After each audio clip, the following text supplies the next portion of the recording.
Assalamu alaikum урматтуу көрөрмандар, урматтуу Нур Спорт KG YouTube каналыбызды күзөтүп барып аткан биздин улуттук оюнубузду сүйүүчү достор.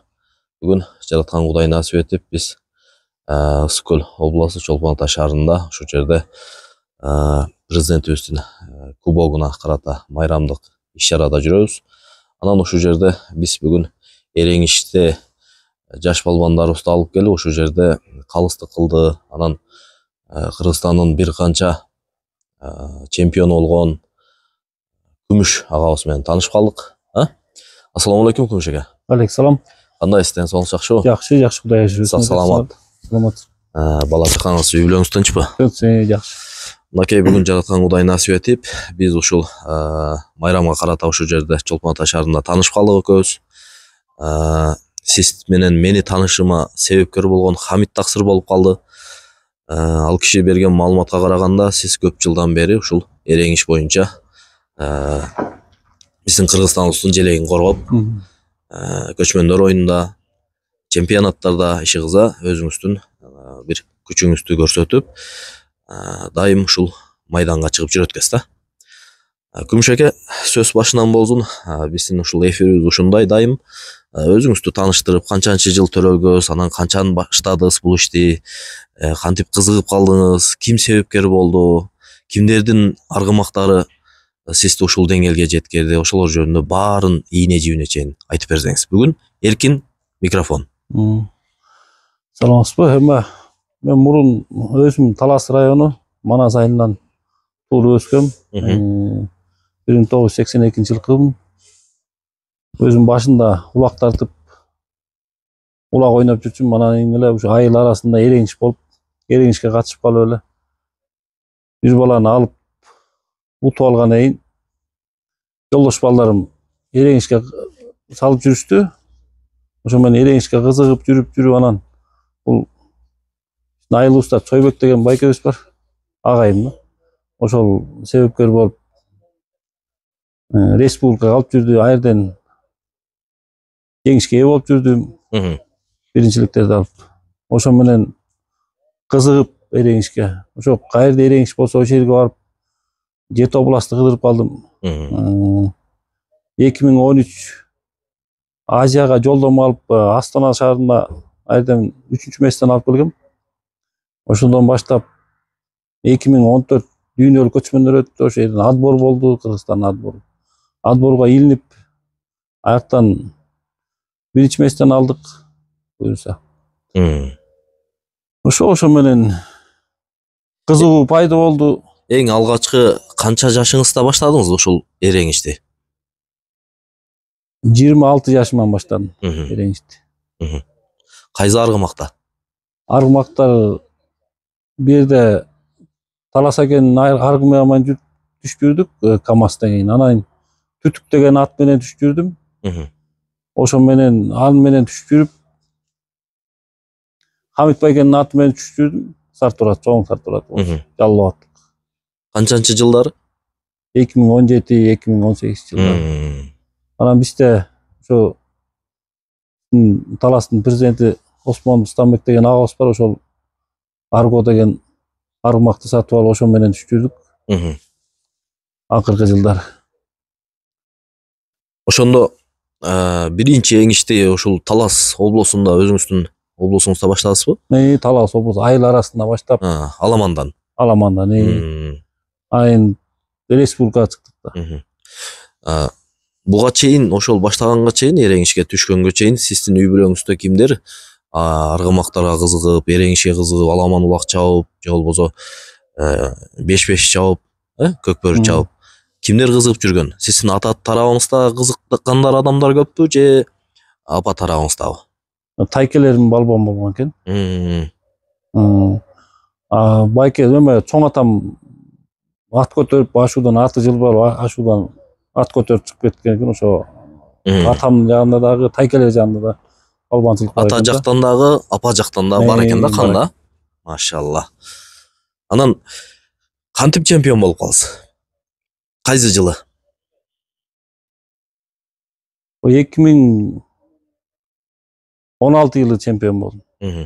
Республика 15-16 жылы чемпион болуп, ошо менен 2018 көчмөндөр болду. Айырдан дүйнөлүк көчмөн ушу Чолпон Ата шаарында өттү. Айырдан чемпион болдум. Чолпон Атада Ганзоттун Камчы Көлбаевдин тоюнда дагы таластык багама көз машинаны бөлүп алганбыз. Машина утуп. Кожомкулдун 130 жылдыгында анда дагы машина утуп алгам.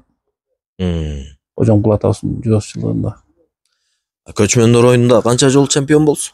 Көчмөндөр оюнунда 2 жолу чемпион болдум. 2 жолку чемпион болдуңуз, Салмак канча килограммда? 90 плюс. 90 плюс, 100ке чейин. 100ке чейин. Жакшы. Ушул эреңиш маселеси боюнча, Күмүш аке, сиздин эң кызыктуу күндөрүңүз кайсы балбан менен жакшы мындай көпкө эңишип күч сынашып көргөнсүз, эстей аласызбы? Буга чейин ошо Оштогу Албан Канат деген балбан бала бар болчу, ошо менен көпкө кармаштым. Казактар менен кармашып жүрдүк. Чымкентке, Жамбылга, көчмөндөр оюндарында кармашып жүрдүк. Ипасаров Сырым, Миржан Кошалиев деген балбандар менен кармашып жүрдүк. Могу биздин түштүк тараптагы кайсы балбандар менен да кармашып көрдүңүз? Түштүк тараптан Нурлан деген балбан менен кармашып жүрдүм. Нургазы деген балбан бар. Чаткалдык эмеспи? Чаткалдык. Машалла. Аларды буюрса утуп жүрдүк. Баатыр деген Хамит байке ошо Баатыр деген балбанды алып келип салып жүрдү бизге. Жалал Абад тараптан. Биздин кошуна айлыбыздан болот. Аларды утуп жүрдүк. Ошол сиздер ошол убакта түшүп жүргөн учурда эреңиштин тартиби кандай эле? Эреңиштин тартиби эрежеси мурун ат салмай бар болчу. Эки жактан бири 1,5-2 метрдин аттарды суйда койбурчу. Азыр болсо ошо мурунку эреже жок. Мурун кол басмай бар болчу, бал алчык. Азыр болсо эреже өзгөрүп, мына быйыл буюрса 2024 Астана шаарында дүйнөлүк көчмөндөр өткөн жатат. Ошо Казакстан тарап өздөрүнүн немесин эрежелерин коюп, ат салмай жок. Жай келип кармаштырмай, ошондой эреже коюп атат. Ошондо буюрса Казакстандын эрежеси менен эңишип көрөсүздөр. Быйылкы көчмөндөр оюнга сиз катталгансыз, Кудай буйрса. 5-чи көчмөндөр оюнуна 6 салмак балбан барабыз. Ошонун арасынан ошо биздин Кыргызстан боюнча кимдер? Сиз биринчи. 60 килодан Нарындык Турдубек Бекшен бар. 70-те Райхан уулу Бактыгул Нарындык. Нардын балбаны. 80-де Чүйдөн Узманкул Калыбек.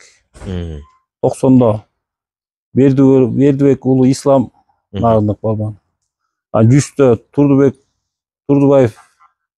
Турдугул балбаны. Оштук балбаны. 100 плюста мен өзүм Кыдырали Күмүшбек менен барам. Жолдомо алганбыз да. Ийгилик каалайбыз аке. Ошо жерге барып Кыргызстандын желегин желбиретип, ошо жерде күчүңүздөрдү көрсөтүп, ийгиликтерди жаратып келишиңиздерди жараткан Кудайдан тилейбиз. Анан азыр муногу эңиш, могу азыркы чемпионаттарда болуп аткан эңишчи, ушулар аябай өзгөрүп кетиптир, праволялар өзгөрдү. Мен дагы бир жаш инилеримен үчөөнү алып келдим эле. Баягы алардын катарында жанагы болбой калып, очко бойдон 3-орунга бирөө илешип калды. Кудайга шүгүр. Анан бизде түштүктө аламанда эңишкенде билектен кармап эңишет да. Анан могу таластарда да ошондойбу? Аламанда билектен кармап эңишеби? Могу азыркындай чемпионаттагыдай эреже болбойт анда. Таласта ошо аламан болот кадимкидей. Аламан эрин кашына басып эңишмей таласта. Азыр могу чемпионаттарда башкача бир тартиптер кирип кетиптир. Бул ат үстүндө күрөш деп коюптур, дүйнөлүк оюнга киргендиги үчүн. Ушул эрежеге биздин жаштарыбыздын көбү көнө албай атат да. Биздин жаштар көбү көнө албай, азыр буттан, үзөңгүдөн буттан жалгы келсе эле таза жеңиш. Азыр ат моюнун кучактап койсоң таза жеңиш берип атат. Эреже бүт өзгөрүлдү да, азыркы жаштар эрежеге жакшы көнө албай атыр да. Анан аке, ушул күнгө чейин сиздерди жетелеп жүргөн бир агайларыңыздар болгон да, туурабы? Бир жол көрсөткөн, моундай кылып эң иши, мындай кылсаң мындай болот, мына аргымакты минсең мындай болот депчи. Сиз дагы азыр эми мындай агай боло турган деңгээлге жетип калыпсыз. Сиз дагы ушул жаштарды ээрчитип атасызбы? Жаштарды ээрчитип атабыз. Кимдер бар ишеничтүү шагирттериңизден? Шагирттерден бизде Таласта Сагынбек уулу Акыл деген бар. Адагы могу былтыр дүйнөлүк Мирөт деле ошол жерден чемпион болгон бала. Кыргызстандын желегин желбиретип жүргөн бала. 60 кило салмакта. Мөнөр уулу Амантур. Ада Таластан болот. Ал 90 килода адагы чемпион болуп жүргөн бала да. Ушул жигиттерди өзүңүз жетелеп атасыз. Райхан уулу Бактыгул деген балбарыбызды дагы жетелеп жүрөбүз. Жакшы. Булар ошол сиздин айтканыңыздай эңишип мындай чемпиондукка жетиштиби? Жетишти. Международный мастер спорт чөтең. Жакшы. Анан Күмүш аке, эркин темада эркин туруп сүйлөй бериңиз. Бул КТРК, ЛТРК эмес, убакытты чектей турган, бул биздин жеке канал.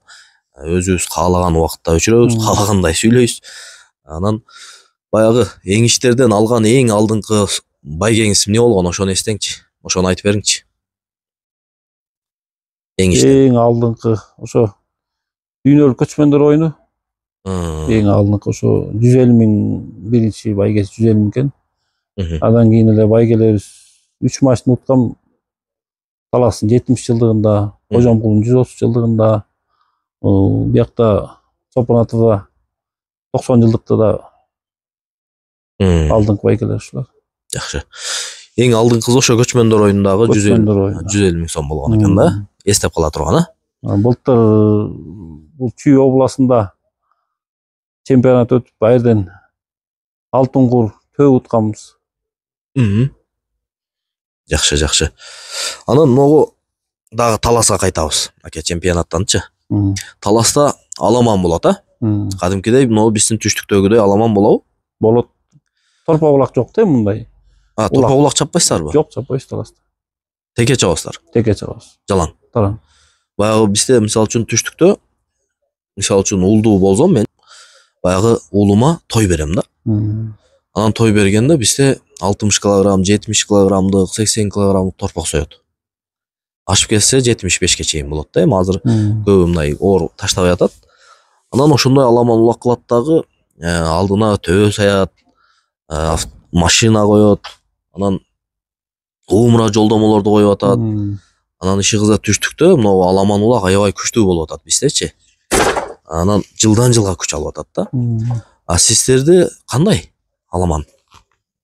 Бизде анчалык машина сайлап атат бизде деле. Машина сайлап, Акчалай, Тай, торпок сайлат. Мындай нерселер сайлат. Жакшы. Болгону торпок союлбайт экен да? Торпок союлбайт. Жалаң теке ташталат. Теке тартмайт. Жакшы. Анан ошо аламанда сиздерде кандай болот? Бизге ошогон баягы 500-600 ат чаба береби? Же мындай санактуу эле ат киреби? Санактуу эле ат кирет. Этегинде бүт кой берет да, 50-60 атты.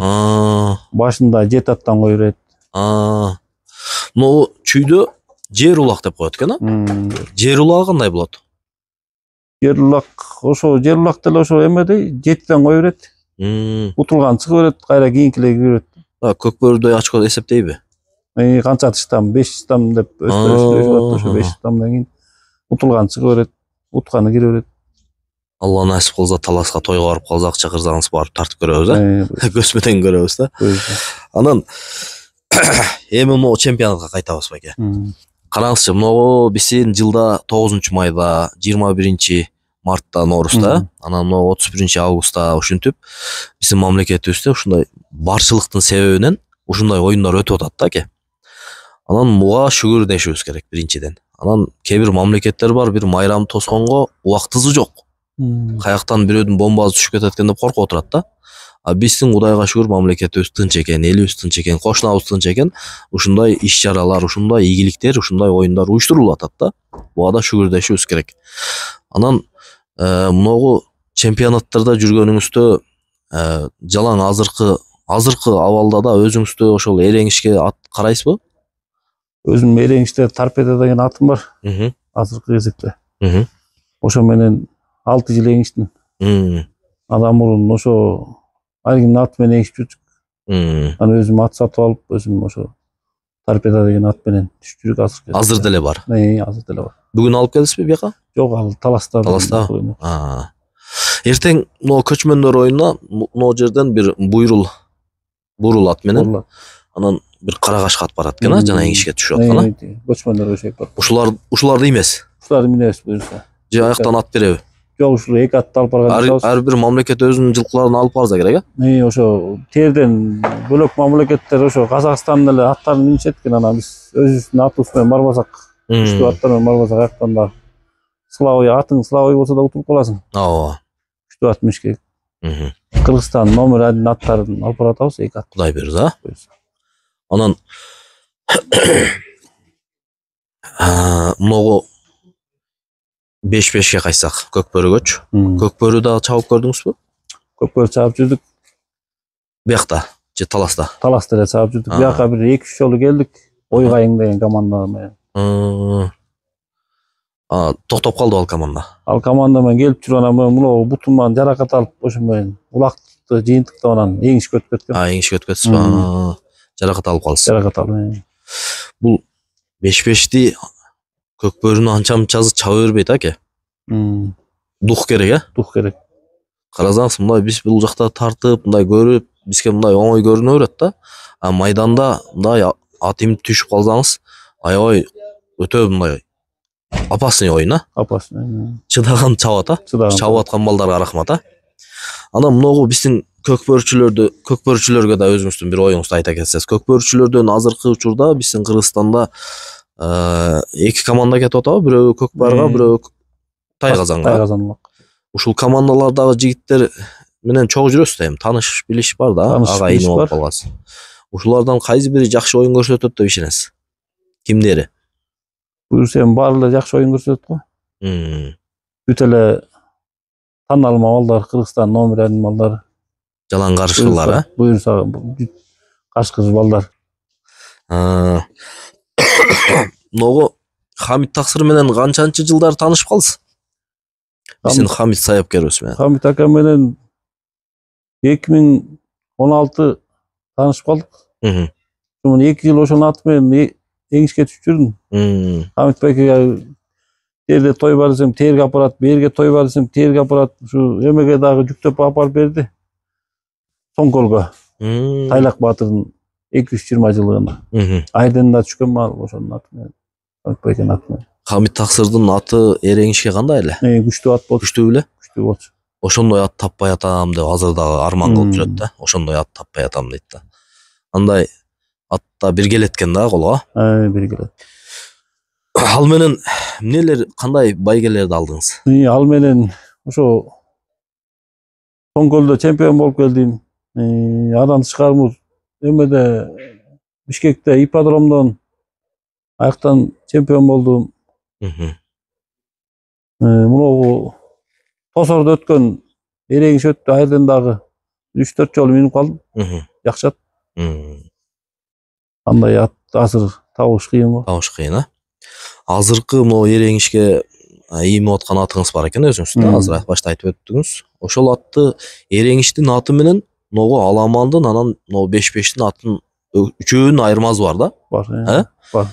Эреңиштин атында машыктырабызбы кадимкидей?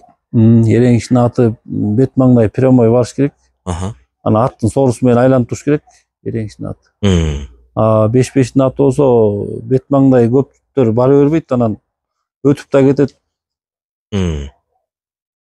Ана атайын ошо эреңишке көндүргөн ат керек да. Сиз өзүңүздүн ошо азыркы карап аткан атыңызды машыктырасызбы кадимкидей эле? Машыктырам. Ошо багып, суутуп бүткөндө. Багып, суутуп, иштетип, жакын калганда даярдап, атка салып көрүп. Азыркы кезекте ошо күчтүү ат менен түшпөсөң, эң күчтүү болсоң да, атың сылай болсо дагы утулуп каласың. Ооба. Еңиште көбүнчө ат ойнойт окшойт эке. Ат ойнойт. Бардык ишти ат кылат окшойт, Бүгүн күбө болуп атабыз да.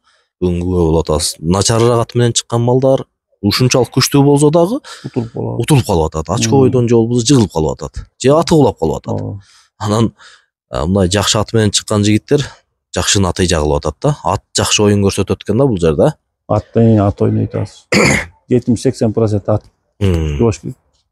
Эртең Кудай буйрса көчмөндөргө барганда кайсы атты минип чыгасыз? Кудай буйрса. Буйрулду же Карагашкан? Карагашкан уж. Нарын областын Райхан уулу Бактыгул деген балбанын атын чыгам буйрса. Карагашкан. Бүгүн кеңешке түшүп аткан ата. Бүгүн кеңеште мына чемпионатта мына 31-не карата болуп аткан оюнда. Ушул көк ат анан буйрул кара ат эле жакшы жарада. Түзүгүрөөк ушу үчөө болду. Башкасы жарабады. Анан о жалал аттан алып келген баягы кашка ат дагы жакшы туруп берип атты. Дагы жакшы туруп берип атты. Анан аке могу биздин түштүк тараптарга да барып эңишип жүрдүңүзбү? Ой, эңишип жүрдүм ак. Кайсы областка бардыңыз? Аксыга барып. 2 жолу Аксыга барып келдим. Канчанчы жылы? 2019, 2020 барып келдим. Чоң той болду эле. Чоң той болду. Аерде торпо кулак чабылды. Анан ошол ортодо эңиш кылып атты. Аерде сүрмө эмескен да, ошо бир бала менен эңишип эле чыгып кеткесиң. Тай торпок сайып атты. Бизде ушул түштүктөгү оюндарда эңиш болуп калса, баягы аламанды улакты башташтан мурда эңиш кылат да. Анан ошондо бизде баягы белбоо селбоо байлабайт. Кол менен, билек менен, жалаң кол менен да. Ошо кол менен алышат. Анан сиз ошо ким менен түшүп көрдүңүз аякта, Аксыда? Аксыда эстей аласызбы, кимдин тоюна бардыңыз эле? Нургазы деген Чаткалык Нургазы эке мененби? Чаткалык. Ошондо кол басмай орботчу. Тур байлаган жок болчу да. Жеңдизби? Жеңдигем. Ошо 20-жыл бардым десизби же 19? 19 баргам. 19 кылган болсо ким кылды экен? Ошону эстей алган жок, ошо Хамит байке билетпиш керек. Эмил деген киши кылбадыбы экен? Ошондой го дейм, Эмил байке го дейм. Аксыдан баягы бара бергенде көпүрөдөн өткөндө буякта дөң жакта болдубу? Дөң жакта. Ошо Эмил деген киши кылган эле. Жакшы аке. Анан айтың эми, могу биздин жаштарыбызды эңишке кантип тарбиялайбыз? Кандай болуш керек? Жаштар эми мына эңишке кызыгуу пайда болуш керек. Ал эми азыр жаштар келип эле утуруп, анан ошо менен экинчи келбей атпайбы? Келип опут ала берет да, бара. Анан келип утуруп эле ошо менен жүр десең эчебейт, же телефондорун албайт, үйүнө барсаң таппайсың. Ошо бир утулган бир жолу келип жок болуп кетет. Жок болуп кетет да. Көңүлү калып. Анан берден бир 3-чү же 2-чи килим калса, ошо менен ошол балдар өсөт да. Мен айтып эле атам, келгиле, эңишкиле, утулсаңар, кийинкини утасыңар. Мен келишпейт көптөр. Таластан жакшы, таластан да жакшы. Нарын малдар жакшы чыгып атат. Ар кайсы областтын малдары. Жакшы аке. Анан могу бир эле жеңилип калган менен токтобош керек да. Токтобош керек да. Анан уланта бериш керек бул нерсени, Ошо сиз дагы башта жаңы келип жүргөн учуруңузда жеңип кетип аткансызбы же жеңилип кетип аткансызбы? Башында айылдан жеңип жүрчүмүн, анан мына шаар тияк бөлөк областтарга барганда жеңип эле жүрдүм. Ошо биз кубалап калдык да, ошо эңиш артынан калбай, калбай, каерде өтөт ошол жерге барып калдык да. 2023-22 го дейм. 10 күндө 3 жерге эңишке барганбыз да. Машалла. Тосорго бардык, жетегүзгө. Аерден буюрса жакшы алдык. Мен биринчи бешти алдым. Анан кийин эле биякта көлдө манас оюндары өттү. Аяктан дагы жеңиштүү болдук. 3-чү араптар той берди эмеде, Чүйдө, Кара-Балтада. 10 күндө 3 жеңишке бардык да. Анан Күмүш эке, могу башта биринчи келип аткан учурда биздин жаштарыбыз ошо бир эле жеңилип калса сынып калат деп атпайсызбы? Ушул сиз жанагы Хамит таксыр мага айтып калды, сиз менен таанышкандан кийин жеңиш болуп аткан учурда. Анан айтып калды, бул бала да 20 жолу чемпион болду деди. Баягы көчмөндөр баардыгы биригип отуруп 20 жолу чемпион болду деди да. Сиз айтып атат да. Анан ошол чемпион болушуңузга, ушундай деңгээлге жетишиңизге артынан калбастан аракет кылганыңыз болду да, туурабы? Анан бир жолу жеңилип калып эле токтотуп койсо бул нерсе өспөйт да. Бирөө келип туруп, сен жеңилип калдың, давай дебейт да. Өзү аракет кылыш керек да, туурабы? Ушундай 20 жол чемпион болушуңузга сиздин кайсы аракетиңиз себепкер болду? Мындай ачык айтыңызчы ушуну. Кандай тренировка кылдыңызбы, же вес таштадыңызбы, же аттан түшпөй жүрдүңүзбү, же болбосо ошо той боло турган жерден калбай жүрдүңүзбү? Эмне болду? Ошолор жөнүндө айтыңызчы. Мурун башында тренировка кылбай эле өзүм кара күч менен эгип жүрчүм. Кудай берген күч менен. Кудай берген күч менен. Анан мына көчмөндөр уткандан кийин тренировка кылып, аракет кылып, залга барып, мээнет кылсаң иш жакшы жүрүшөт экен да. Тренировканын күчү менен чемпион болуп жүрдүк. Жакшы. Эми Күмүшеке могу